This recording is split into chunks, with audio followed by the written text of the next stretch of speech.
தளபதி விஜய் சொல்ற மாதிரி ஒரு சின்ன குட்டி ஸ்டோரிங்க. ஒரு ஊர்ல 3 முதியவர்கள் நடந்து போயிட்டே இருந்தாங்க.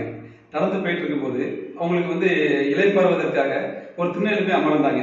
திண்ணையில அமர்ந்த 3 முதியவர்களுக்கும் அந்த வீட்டு அம்மா தண்ணி கொடுத்தாங்க. 3 முதியவர்களும் தண்ணியை வாங்கி குடித்து கொண்டார்கள். குடித்து முடிச்ச உடனே அந்த வீட்டுக்கார அம்மா, ஐயா நீங்க 3 பேரும் களைப்பா வந்திருக்கீங்க ஐயா, உங்களை பார்த்தாலே தெரியுது, முகம் ரொம்ப வாடலா இருக்கு, எங்க வீட்டுக்கு வாங்க ஐயா, உள்ள நீங்க பசி ஏறிட்டு போலாம், நீங்க வீட்டுல விருந்து உண்ண அன்போட அந்த அம்மா கூப்பிட்டாங்க. அப்ப அந்த 3 முதியவர்கள் சொன்னாங்க, அம்மா உங்க அன்புக்கு ரொம்ப ரொம்ப நன்றிமா, நிச்சயமா வீட்டுக்கு வர்றோம், ஆனா ஒரு சில நிபந்தனை, நாங்க 3 பேர் வரக்கூடாது, யாராவது ஒருத்தர் தான் வருவோம். என்னுடைய பெயர் அன்பு, அவருடைய என் அருகில் இருப்பவர் பெயர் அறிவு, கடைசியா இருக்கிறவர் பேர் செல்வம். நீங்க செல்வத்துக்கு தான் செல்வம் வருவாரு.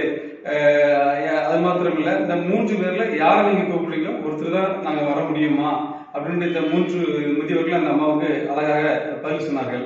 அப்போது அந்த அம்மா யாரை கூப்பிடுறதுன்னு தெரியாம வீட்டுக்குள்ள தன்னுடைய கணவரை சந்தித்து, ஏங்க வீட்டுல 3 முதியவர்கள் நம்ம திண்ணையில அமர்ந்திருக்காங்க, அவங்க சாப்பிட்டு போலாம் வாங்கன்னு கூப்பிட்டேன், 3 பேர்ல ஒருத்தர் தான் வருவேன் அப்படிங்கிறப்ப, ஒருத்தர் பேர் அன்பு, ஒருத்தர் பேர் செல்வம், ஒருத்தர் பேர் அறிவு அப்படின்ட்டு இல்ல யாருங்க கூப்பிடுறதுன்னு சொல்லி தன் கணவரோடு கூட அந்த அம்மா கலந்து பேசிட்டு இருந்த சமயத்துல அவங்க பையன் சொன்னானா, அம்மா அம்மா நீங்க செல்வத்தை கூப்பிடுங்கம்மா, நம்மளுக்கு செல்வம் தேவைன்னு அந்த பையன் சொன்னானா. அப்போ அந்த கணவர் சொன்னாரா, இல்ல அறிவு கூப்பிடு, அறிவு தான் நம்மளுக்கு தேவை, அறிவை வீட்டுக்கு வர சொல்லுன்னு சொல்லி கணவர் சொன்னாராம். இந்த அம்மா யாரை கூப்பிடுறதுன்னு தெரியாம வெளியில போய் நின்றுட்டு அந்த அம்மா ஒரு நிமிஷம் யோசனை பண்ணி பார்த்துட்டு, அன்பை கூப்பிடலாம், அன்பு தான் நம்மளுக்கு தேவை அப்படின்னு சொல்லி அந்த அம்மா அன்பை கூப்பிட்டாங்களாம். அந்த அன்பை கூப்பிட்ட உடனே 3 பேர் உள்ள வந்துட்டாங்களாம். அன்பானவர்கள், நான் என்ன சொல்ல பாருங்க கேட்டீங்கன்னா, நம்மளோட அன்பு இருந்துச்சுன்னா அறிவு வந்துடும், அன்பு இருந்துச்சுன்னா செல்வம் வந்துடும். அன்பு தான் இறைவனே, கடவுளே அன்பாகத்தான் இருக்கிறார்.